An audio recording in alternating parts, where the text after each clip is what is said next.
Numbers chapter 35. While Israel was camped beside the Jordan on the plains of Moab across from Jericho, the Lord said to Moses, "Command the people of Israel to give to the Levites from their property certain towns to live in, along with the surrounding pasture lands.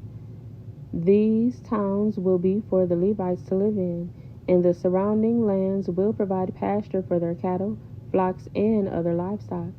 The pasture land assigned to the Levites around these towns will extend 1,500 feet from the town walls in every direction. Measure off 3,000 feet outside the town walls in every direction, east, south, west, north, with the town at the center. This area will serve as the larger pasture land for the towns. 6 of the towns you give the Levites will be cities of refuge, where a person who has accidentally killed someone can flee for safety. In addition, give them 42 other towns.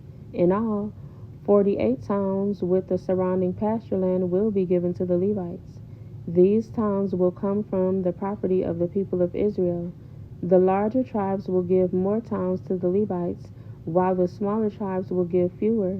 Each tribe will give property in proportion to the size of its land." The Lord said to Moses, "Give the following instructions to the people of Israel. When you cross the Jordan into the land of Canaan, designate cities of refuge to which people can flee if they have killed someone accidentally.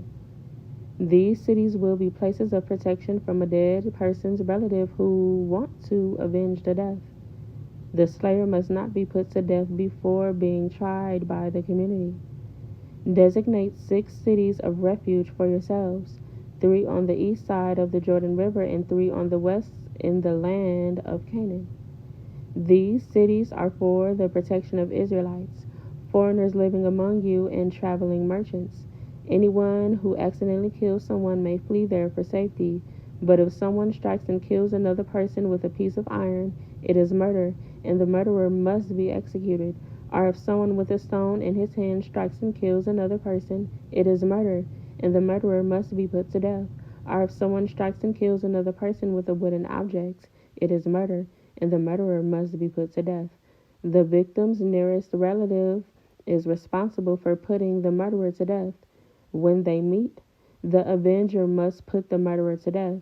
So if someone hates another person and waits in ambush, then pushes him or throws something at him and he dies, it is murder. Or if someone hates another person and hits him with a fist and he dies, it is murder. In such cases, the avenger must put the murderer to death when they meet.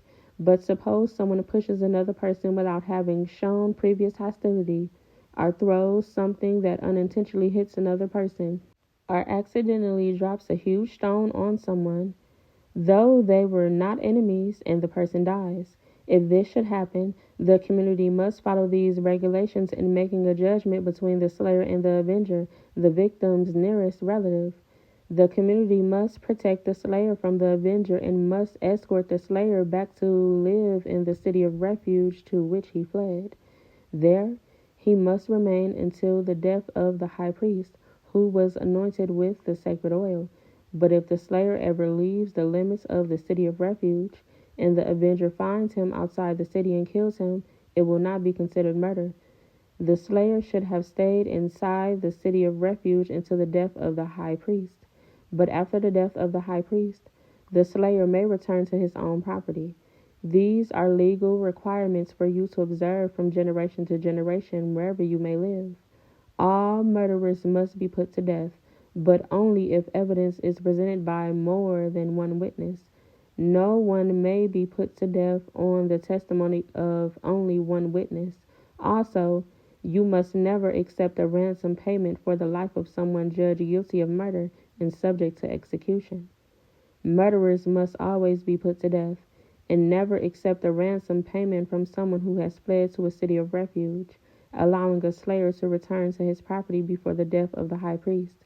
This will ensure that the land where you live will not be polluted, for murder pollutes the land, and no sacrifice except the execution of the murderer can purify the land from murder. You must not defile the land where you live, for I live there myself. I am the Lord, who lives among the people of Israel.